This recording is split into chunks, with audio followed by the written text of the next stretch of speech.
El día de ayer, señores televidentes, arrancó la campaña electoral a nivel nacional. Por tanto, queremos conocer cómo va a desarrollarse este proceso que nosotros creemos es fundamental para la democracia ecuatoriana.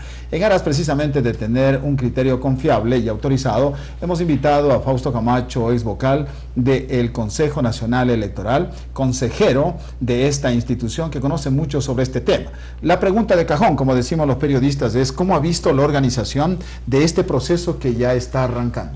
Bien, en lo fundamental creo que va cumpliéndose los periodos conforme el calendario, más allá de algunos retrasos que se han hecho públicos y que no creo que pongan en riesgo el proceso electoral, qué sé yo, la consolidación del listado final de candidatos, cosas de esa naturaleza que han impedido que se arranque en la impresión de la totalidad de las papeletas. Pero si es que eso ya se resuelve entre hoy y mañana, pues que es lo que he escuchado que va a suceder, no. Es decir, no existe ningún tema realmente que preocupe. No, desde el punto de vista operativo, logístico, no es una elección muy sencilla, pero tampoco muy compleja, más compleja operativamente que la de febrero del año pasado, porque tendremos pues la elección de 800 juntas parroquiales, lo cual significa elaborar 800 distintas matrices de papeletas, por ejemplo, ¿no es cierto?, e incluir en el sistema de escrutinios a cerca de 5.000 diferentes dignidades que se eligen. Entonces, obviamente es un trabajo un poquito más fino desde ese punto de vista, pero el resto es exactamente igual, es una elección relativamente sencilla en cuanto a que es una repetición desde el punto de vista de los lugares, los sitios donde se vota, donde se ubican las mesas de la elección pasada, ¿no? Pues es muy importante decir que van a participar en este proceso, de acuerdo a los datos oficiales, 27.895 candidatos que se han inscrito para alcaldes, prefectos, concejalas, consejeros y juntas parroquiales. Esta participación es muy importante. Sí, bueno, es importante los espacios de poder que están en juego. El número no es tan importante y es relativamente pequeño en relación a otros procesos electorales anteriores.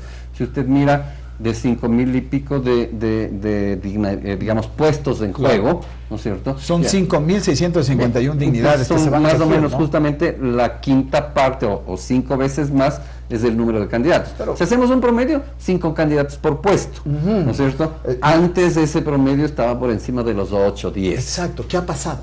Pues que hay menos organizaciones políticas, hay menos capacidad de las que existen. O sea, en el pasado llegamos a tener, si no mal recuerdo, 23 de carácter nacional, hoy no son sino 11 o 12.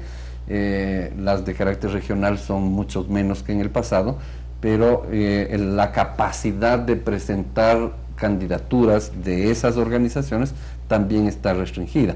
Es decir, con excepción del partido de gobierno, de Alianza País, que es un partido que va a tener una cobertura muy amplia seguramente. Es el partido fuerte, más organizado, con más estructura, ¿no? Muchos hablan del partido único incluso en el país, ¿no? Bueno, pero eso es una falacia, porque realmente no existe un partido, un sistema de partido único. No, claro. Existen varios otros. Que es un partido hegemónico, eso sí. Claro, pero ¿por qué es además, hegemónico? Porque los electores votan por ellos. Además, ¿qué culpa tiene el régimen, el gobierno de Alianza País, que la oposición no haya logrado articular realmente movimientos y partidos fuertes, ¿no? Ese a mí me es un llamó la tema. atención, Fausto, de que, por ejemplo, creo que fue la segunda fuerza en la última elección, no presente candidatos ni en Quito ni en Guayaquil para la alcaldía. O sea, es parte se dice que eso es parte de acuerdos, digamos, no expresos, tácitos o sobreentendidos, ¿no es cierto?, pero que reflejan una debilidad del sistema de partidos, refleja una debilidad del partido como tal, me refiero a Creo, en este caso, ¿no es cierto?, porque su presencia va a ser muy disminuida. Claro. Mucho más importante hubiese sido, por ejemplo, que quienes tienen este tipo de acuerdos, digamos, tácitos, no expresos, no firmados, se hubiesen coaligado. Exacto, y hubiesen, un frente multipartidista, además, sin eliminar a los partidos, ¿ya? Tal vez en esto hay una restricción desde el punto de vista legal y constitucional, porque si bien la Constitución reconoce la posibilidad de las alianzas y la ley lo perfecciona un poco, creo que falta más normas específicas que permitan la existencia, por ejemplo, de frentes multipartidarios, pero que a su vez ese frente multipartidario significa electoralmente una fuerza política trascendente. Usted vigorosa, decía, ¿no? Los ejemplos de Chile, claro, de Uruguay, de Brasil, inclusive el PT no es un partido único, el PT finalmente es una expresión... El Partido de los Trabajadores. Sí, en el Brasil es de varios partidos que confluyen en esa expresión electoral, político-electoral. Usted tiene que en Chile confluyen desde el Partido Comunista hasta la democracia cristiana en un arcoíris, si cabe el término, ¿no es cierto?, de tendencias ideológico-políticas, pero que tienen como común denominador el oponerse a las fuerzas que fueron parte del gobierno de Pinochet. Exacto, la derecha. Y si usted mira en Uruguay hay un proceso también bastante interesante, allá se llama Frente Único, Frente Amplio, perdón, pero el Frente Amplio igual incorpora a varias tendencias socialistas, a los ex-tupamaros, incorpora a los comunistas, incorpora a sectores de la socialdemocracia en un frente multipartidista amplio, pero electoralmente es uno solo, el Frente Amplio. Gente como ustedes que conocen mucho del tema electoral siempre se han pronunciado por fortalecer el régimen de partidos y de movimientos. ¿Cómo estamos a estas alturas de la vida política, ¿no? Bueno, ¿hemos avanzado o hemos retrocedido? Lo que acabo de señalar creo que nos dice claramente que no hay un avance significativo.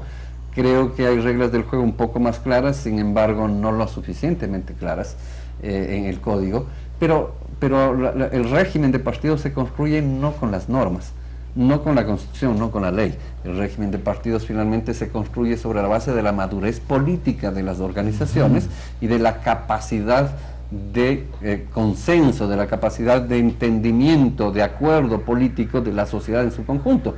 Porque inclusive puede y debe haber, en un régimen de democracia representativa, ¿no es cierto?, un acuerdo entre oposición y gobierno, claro, entre izquierda y derecha, si usted quiere ponerlo así.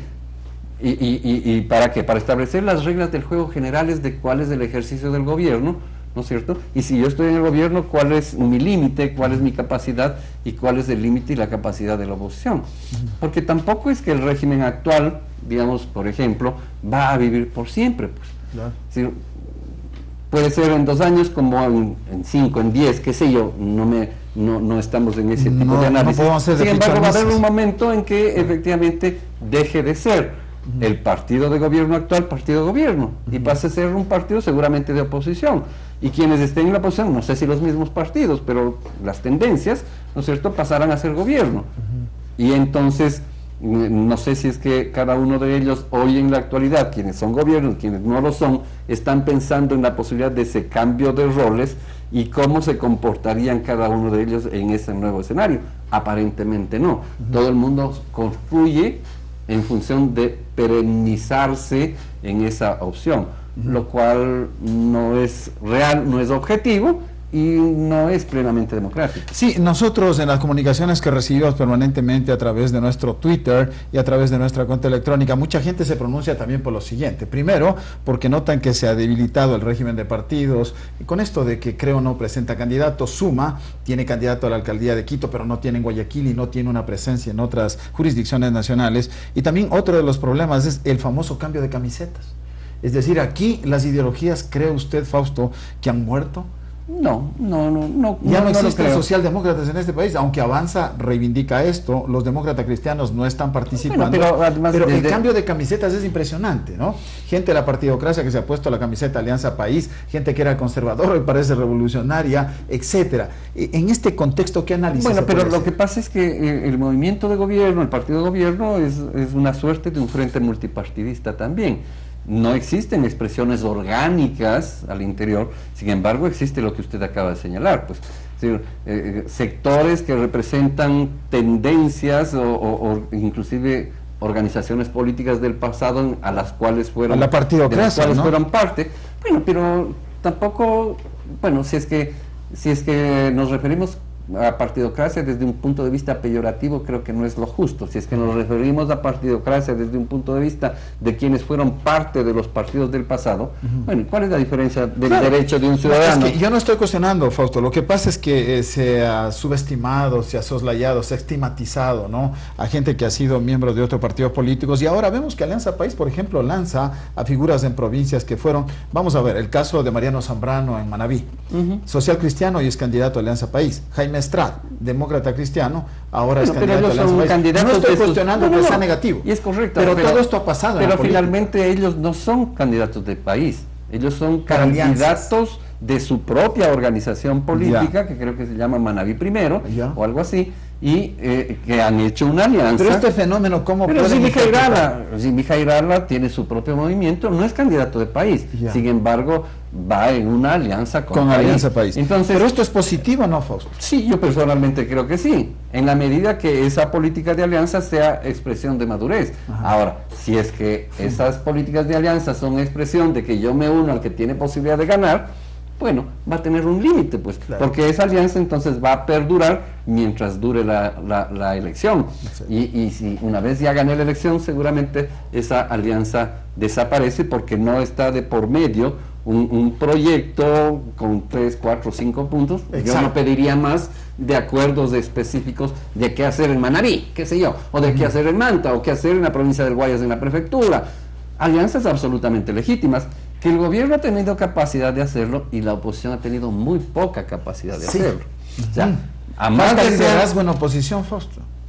Falta liderazgo, tal vez sí, pero es que no pensemos en un líder que aglutine a toda la oposición, porque simplemente si es que ese tipo de oposición la construimos, no vamos a cambiar nunca. ¿Se necesitan los líderes en esos procesos? Por supuesto que sí. Claro. Pero lo primero que se necesitaría es la capacidad de construir alianzas multipartidistas. Diga usted, si usted mira, está en la oposición sectores de izquierda, digamos, un sector de los socialistas, del MPD, sectores, qué sé yo, que no tienen registro electoral, pero también de izquierda, sectores de centro y sectores de derecha.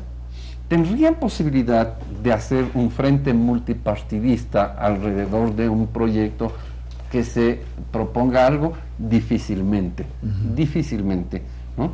Y no creo que sea fácil ni aquí ni en ninguna otra parte. Pero una unidad de esa naturaleza en Chile tiene una razón de ser distinta, ¿cierto? Porque es, sí, la sumatoria de diferentes tendencias, inclusive ideológicamente antagónicas, pero en función de oponerse a algo mucho más concreto y objetivo, que es ahí la expresión de la derecha pura que representó en su momento la dictadura de Pinochet. Además, y sus continuadores con bases programáticas, y yo pienso que cuando preguntaba si han muerto las ideologías, pues las ideas y los pensamientos en política no pueden morir jamás. Hay una pregunta, Fausto, que quisiéramos hacer. Hablamos de que el Consejo Electoral de Venezuela va a prestar a Ecuador sus máquinas de votación. Mucha gente me ha pedido que pregunte de qué se trata esto. Bueno, de lo que tengo entendido, existen 2 proyectos de pruebas piloto, de proyectos pilotos de voto electrónico que se van a realizar en 2 provincias. En Santo Domingo de los Sáchilas, con equipos de la empresa Smartmatic, digamos, producidos por la empresa Smartmatic, de propiedad del Consejo Nacional Electoral de Venezuela, y que son cedidos al Consejo Electoral del Ecuador para llevar adelante ese proceso.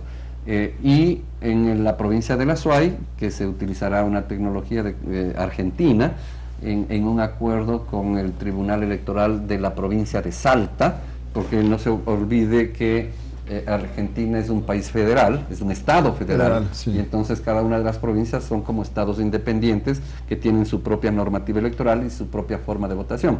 Entonces, la que se adapta a nuestra forma de votación de entre las diferentes opciones en Argentina parecería ser que una de ellas, en todo caso, es la que existe en la provincia de Salta, y ellos van a prestar una asistencia técnica al Consejo Electoral, y el Consejo Electoral va a alquilar, a arrendar las máquinas de una empresa argentina para hacer estas 2 pruebas pilotos, una en Azuay y otra en Santo Domingo de los Sáchilas.